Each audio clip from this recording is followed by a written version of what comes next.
The old wine cabinet. This is the story of the old wine box, as it appeared on eBay. You form your own opinion. This first buy, an antique buy, and refurnisher is the one who tells the story. All the events set forth in this listing are accurate and may be verified by the winning bidder with copies of all hospital records and sworn affidavits that I am including in the sale of the cabinet. It is actually a wine box, but referred to here as a cabinet.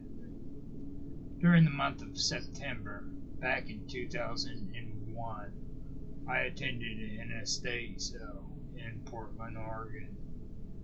The items liquidated at this sale were from the estate of a woman who had been passed away at the age of 103 years old.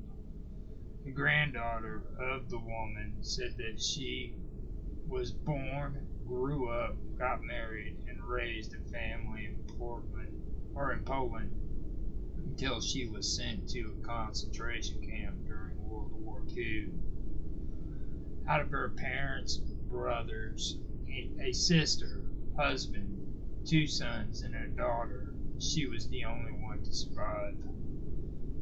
She survived by escaping the camp with other prisoners, somehow making it to Spain, where she lived until the end of the war. I was told that she acquired the small wine cabinet listed here in Spain, and it was one of only 3 things that she brought with her when she migrated to the United States. The other 2 items were an old steamer trunk and a sewing box. I purchased the wine cabinet and the sewing box with some other furniture at the estate sale. After the sale, I was approached by the woman's granddaughter who said, "I see you got the Dybbuk box." She was referring to the wine cabinet. I asked her what a Dybbuk box was, and she told me, When I was growing up, my grandmother always kept the wine box in her sewing room. It was always shut and set in a place that was out of reach. Grandmother always called it the Dybbuk box, and when the girl asked her grandmother what was inside, her grandmother spit 3 times through her fingers and said, "Dybbuk and Kesselum," also saying to her granddaughter, "This wine cabinet is never ever to be opened." The grandmother had even asked that the box be buried with her. However, as such a request was contrary to the rules of the Orthodox Jewish burial, the grandmother's request had not been honored. I asked, "What's a Dybbuk and Kisselum?" The granddaughter replied, "I don't know." After her telling me that she didn't know what the Dybbuk was, though, I asked, "Would you like to open the box with me?" "No," she also replied again, adding, "My grandmother was very emphatic and serious when she instructed me not to do so, and regardless of the reason, I want to honor my grandmother's request." This seemed to be more of a sentimental keepsake. I finally added, after hearing her tell the story, "Why don't you keep it?" I offered her the box back, and her demeanor changed. She became insistent and replied, "No, no, you bought it." I exclaimed, "I don't want my money back. It would make me feel better by returning this to you as an act of kindness." She then raised her voice, saying, "You bought it. You made a deal." She then began to seem somewhat upset. Looking back now, the way she became upset was just plain odd. When I tried to speak again, she yelled, "We don't want it. Please leave." She then began to cry and quickly walked away. I wrote the whole experience off as stress and grief that she must have been feeling for the loss of her grandmother. I took my purchases and politely left. At the time when I purchased the cabinet, I owned a small furniture refurnishing business. I took the cabinet to my store, down to the basement, in my workshop, where I intended to refinish it and give it as a gift to my mother. I didn't think anything more about it. I opened my shop for the day and went out to run some errands, leaving a young woman who did sales for me in charge. After about a half an hour, I get a call on my cell phone, and the call was from my salesperson, who I had left at the shop. She was absolutely hysterical and screaming, "Someone is here in the shop, breaking glass and swearing," she also told me. "They locked the iron security gates and the exit. I can't get out." Just before my cell phone battery went dead, I told her to call the police. I drove over 100 I drove over 100 miles an hour getting back to the shop when I found the gate still locked. I went inside and I found my employee in my office, huddled into a corner and sobbing hysterically. I ran to the basement and went downstairs. At the bottom of the stairs, I was hit by an overpowering, unmistakably odor of cat urine, and there has never been any animals kept or found in my shop. The lights didn't work, and as I investigated, I found that the reason why the lights didn't work was because all 9 incandescent bulbs in my basement was broken and were still in their sockets. 10 4-foot fluorescent tube light bulbs were laying shattered on the floor. That would also explain the sound of glass breaking, but I didn't find any intruder, and there was only one entrance to the basement, and there wasn't any way for a person to leave without meeting me head on. I went back up to the shop to speak to my salesperson, but she had left. She never returned to work after being with me for more than 2 years and refuses to discuss the incident to this day. I had never thought of relating the event to that day to what later happened because of the cabinet. Things got worse. As I indicated early, I had intended on giving the cabinet to my mother as a birthday gift. After about 2 weeks of the purchase, I had finally decided to get started at refinishing it. I was surprised to find out that the cabinet was a unique little mechanism. When one of the doors to the cabinet is open, the mechanism causes the opposite door and the little drawer below to open at the same time. It is very well made.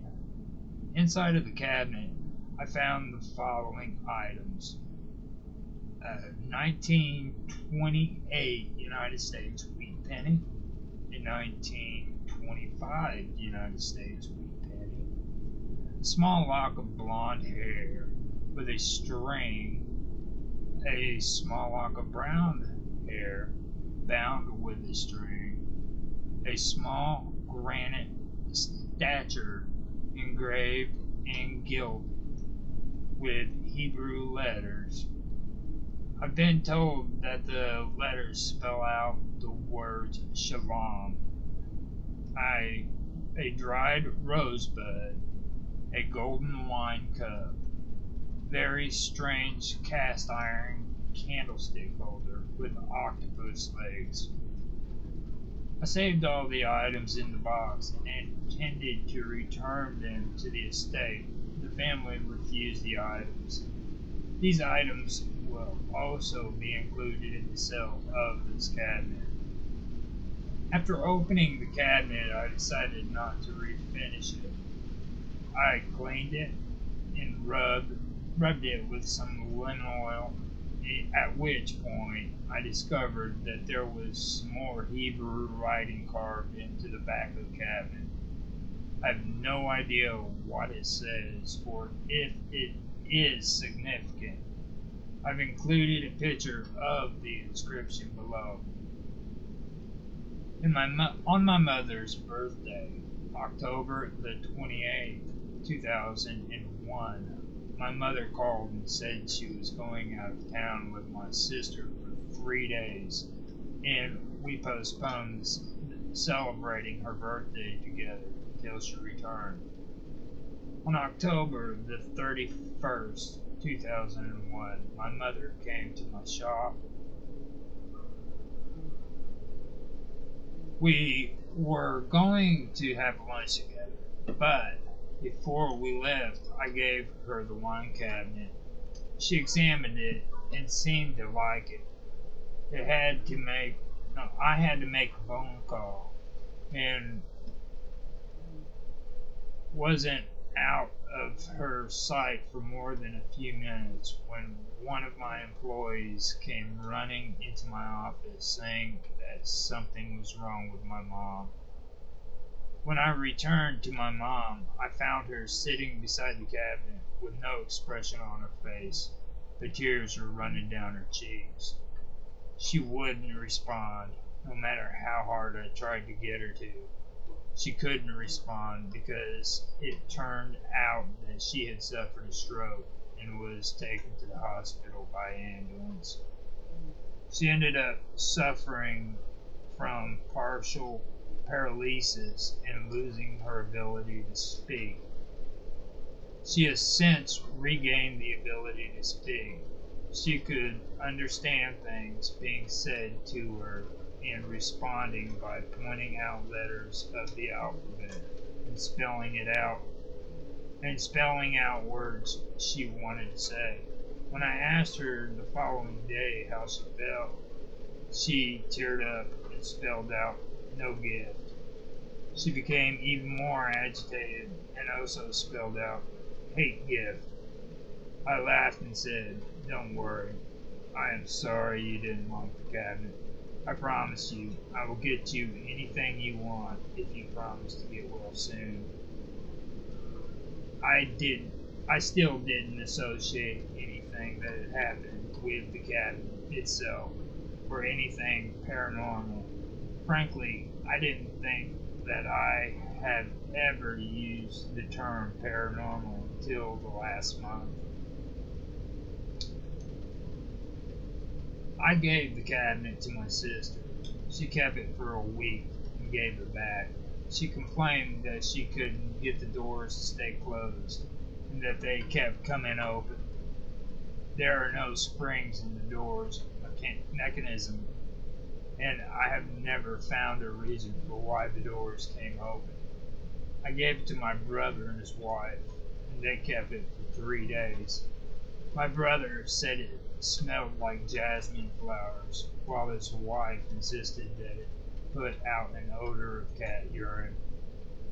I gave it to my girlfriend, who after only 2 days asked me to sell it for her. I sold it the same day to a nice middle-aged couple. After 3 days, I returned to the shop to open for the day, finding the cabinet sitting in front of the doors with a note that said, "This is a bad darkness." I had no idea what that meant. Anyway, I ended up taking it home. Then things got even worse. Since the day I brought the cabinet home, I have been having the same reoccurring nightmare. Every time I have the horrible dream, it goes something like this. I find myself walking with someone I know well and I trust. At some point in the dream, I find myself looking into the eyes of the person that I am with, and it is then that I realize something different, something evil that is looking back at me. At that point in my dream, the person I am with turns into something that I can describe as the most gruesome, demonic looking hag that I have ever seen, who proceeds to beat the living tar out of me. I have awoken numerous times to find bruises and cuts where I had been beaten by the old woman and the previous night before. Still, I never related nightmares to the old wine cabinet, nor do I ever think I would have. About a month ago, my sister, brother, and his wife came over to my house and spent the night. The next morning, during breakfast, my sister complained that she had a horrible nightmare. She had recalled having it a couple times before and went on to describe my nightmare down to the last detail.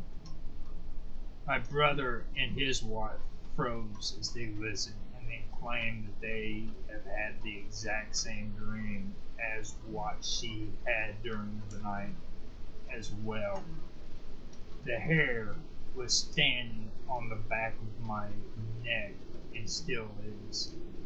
As we continued to talk, it became clear that the common denominator was that we have each had the nightmare during the times that that cabinet was in our respective homes. I called my girlfriend and asked if she had any nightmares, and she described the same nightmare, same hag, same everything.